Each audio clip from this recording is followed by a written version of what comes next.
Hi everyone, this is Stacy and welcome to my channel. Please do not forget to like, share, and subscribe. For today's video, we are going to pot yung mga na-unwrap natin na succulents yesterday. So, more on Mafarina set siya and more on Echeveria. So, let's have a little recap ng mga ibang succulent na ipapat natin today.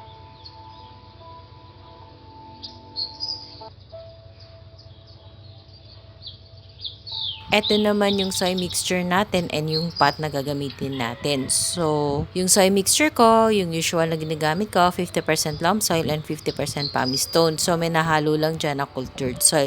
So, half of the table is filled with succulents and cacti na nirepat natin last week. So, we are going to use half of the table lang. So, I will be showing you yung succulent na ipapat as well as the name before natin siya ipat. So, madali lang naman yung pagpapat na ginagawa ko. Lalo na pag maikli yung stem ng Echeveria, all we have to do is put it on top of the soy mixture. And then, I also added pala small amount of Osmocote on top of each pot. And then, we are going to use cultured soil as top dressing kasi hindi pa ako nakabili online ng black sand. Naubusan kasi na stocking seller na binibilhan ko sa Lazada. So, no choice ako. Ang binili ko na lang is 5 kilos of cultured soil from Plant Culture PE. So, nakakuha naman ako 50 pesos off na shipping voucher. So, medyo pricey yung yung cultured soil pero worth it naman din.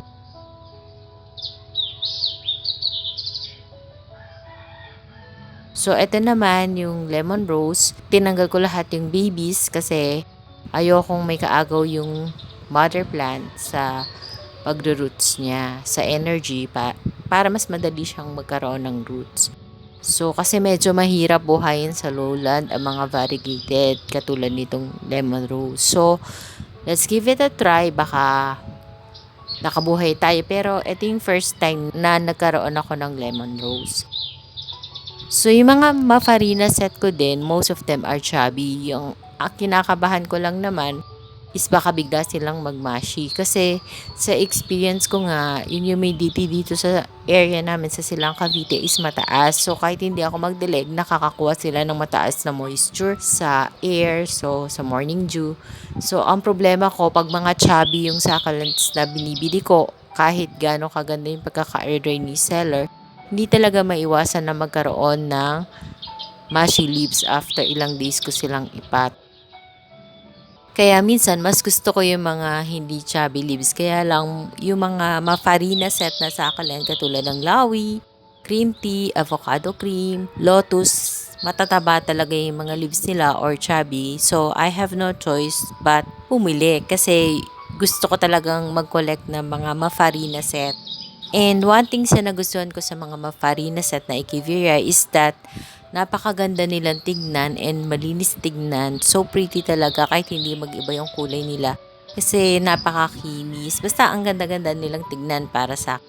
Tapos isa pa, pagka umulan, nalagyan ng water yung kanilang rosette. Kahit hindi mo siya matanggalan kaagad ng water, okay lang kasi yung farina, pinoprotect yung petals o leaves ng rosette para hindi magkaroon ng sunburn. So, pag mafarina yung succulent nyo at may water tas hindi nyo kagad natanggalan, huwag kayong mag-worry agad na magkakaroon ng crown rot. Mostly na nagkakaroon ng crown rot is yung maninipis o yung walang farina doon sa kanilang mga leaves.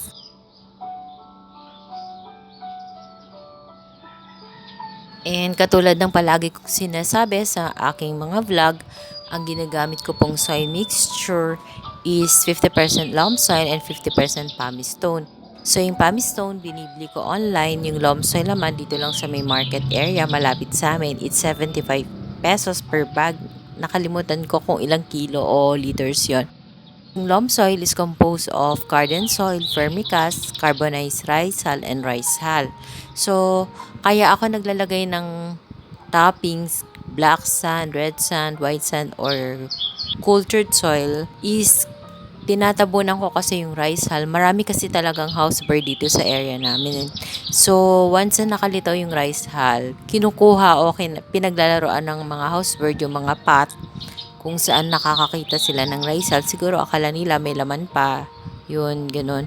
Kahit bigyan ko nga sila ng bird seeds kasi may bird seeds ako dito. Gawa ng mga lovebirds ko and dove.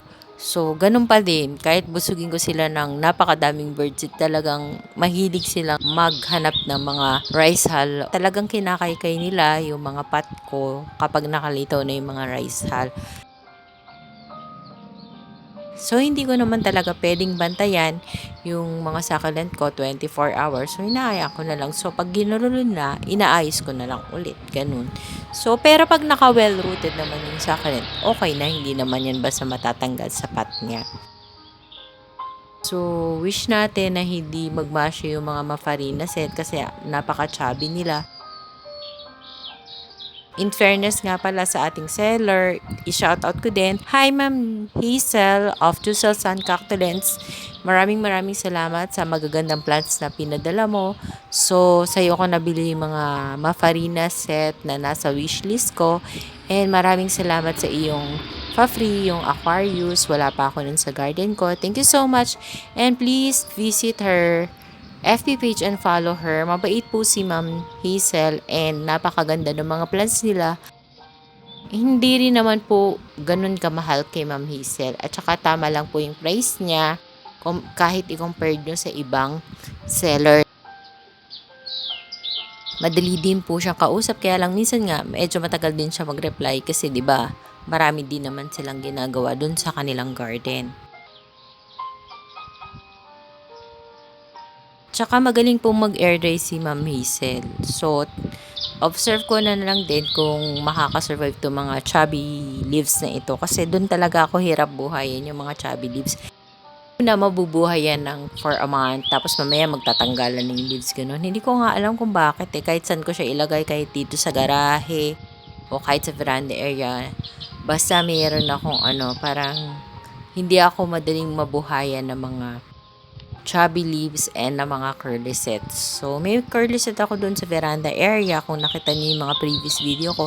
So, ang problema ko naman sa curly set, lapitin sila ng fungus. Eh, hindi pa naman ako naglalagay ng mga fungicide kasi ayoko lang gano'n. Alcohol lang talaga yung ginagamit kong pangpatay ng mga pest dito sa mga succulents ko. O bukod sa mga farina na mga variegated katulad ng variegated blood moon, so dalawang set yung binili ko. Kasi yung unang variegated blood moon na binili ko na nilagay ko nga after 15 days ko siyang inilagay ko ng kagad sa rain or shine area. Eh napakaliit lang niya. So wala pa siyang 3 inches yata. In-expose ko kaagad siya kasama ng mga kasabay niyang pinat na medyo malaki sa rain or shine area. Ayun, naulanan kagad siya. So hindi siya nakasurvive. Kaya bumili ako ng dalawa para siguro naman kahit isa sa kanila makakasurvive na. At saka medyo malaki na yung size.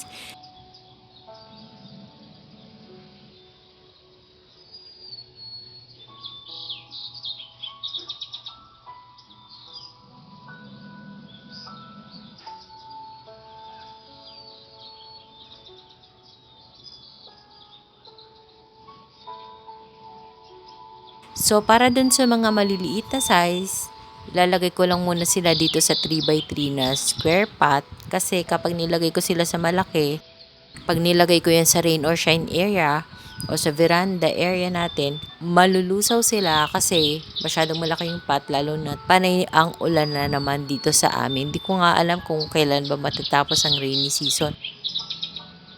2 days ago parang may bagyo. Ang lakas-lakas ng ulan, may kasamang hangin. So kinabahan ako, hindi ko na ibaba yung ibang pots na magaan, lalo na yung clay pots ng Mendoza and Mirinim. Nahuhulog kasi yun pagka malakas yung hangin kasi magaan nga yung clay pot. Tapos magaan din yung soil mixture na ginagamit natin. Kung gusto nyo kasing mabigat yung soil mixture nyo, more on pumice ang ilagay nyo kasi stone. So, tapos meron din ako ditong Beyonce and Heart Delight. Sana mabuhay ko sila kasi may Beyonce na ako pero lumiit siya. Nandito lang siya sa garage. Hindi ko siya nilalagay sa rain or shine area. So, inilagay ko siya katabi ng mga variegated succulents natin katulad ng variegated Mibina na binigay ni Cici, Mitch. So, please subscribe to her channel, Everything Nice at Mitch, Succulent Love, and To subscribe also to one of my YT friend, Jeremy Hermano. So marami din silang succulents and cactus or cacti. So, sana mabuhay sila kasi growing season naman ngayon ng succulents. So, kaya marami akong binili ngayon at ngayon ko talaga binili yung mga nasa wishlist ko na medyo pricey kasi ngayon yung growing season, mas madali silang magka-roots pag ganito. Pag summer kasi mahirap silang buhayin kasi sobrang init, natutuyo sila na hindi na minsan nagmamashi na hindi mo maintindihan. Mahirap intindihin ng mga succulent pag summer. Tapos pagka rainy season naman, ang kalaban mo is overwatering. So kahit nandito na lang sila sa may garahe, ano pa rin, nagmamashi pa rin sila siguro dahil sa mataas ang moisture namin dito sa Cavite area.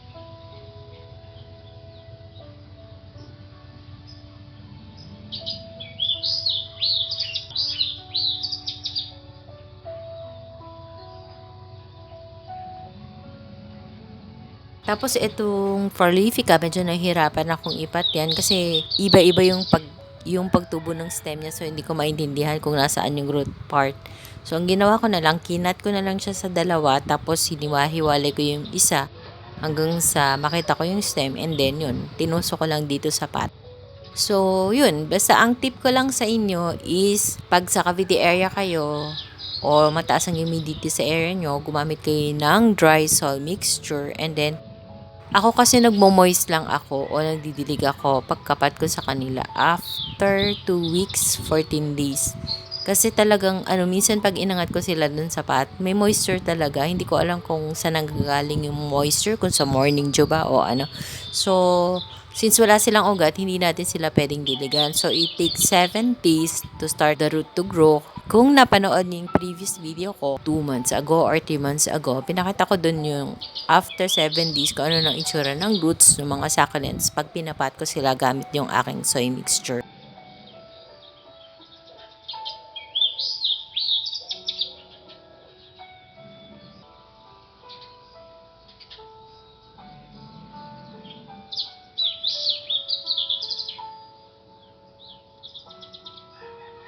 So, we're finally done.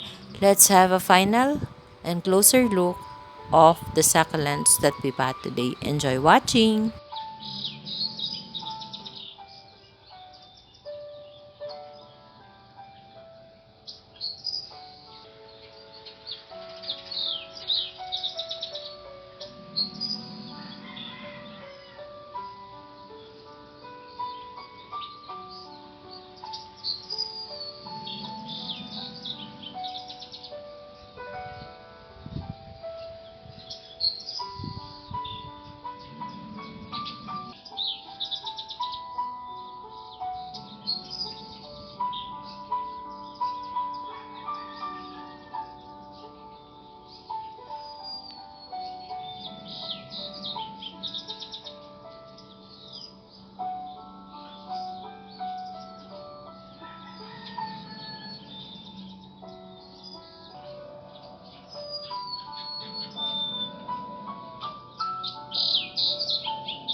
So that's all for today's video, guys. I hope you like my sharing for today.